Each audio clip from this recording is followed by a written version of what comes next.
Kebijakan pemberian potongan pembayaran PDAM bagi warga Makassar ini untuk mengurangi beban saat pandemi corona berlangsung. Mereka yang tidak lagi membayar PDAM adalah warga yang dinilai kurang mampu dengan penggunaan 30 meter kubik per bulan.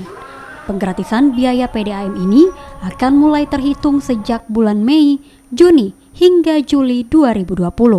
Hal serupa juga berlaku untuk rumah susun yang mendapatkan diskon hingga 50%.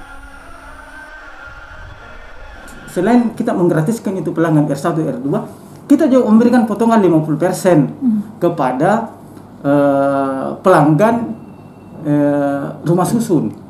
Pelanggan rumah susun. Tapi itu juga ada catatan, pelanggan rumah susun yang dikelola oleh pemerintah.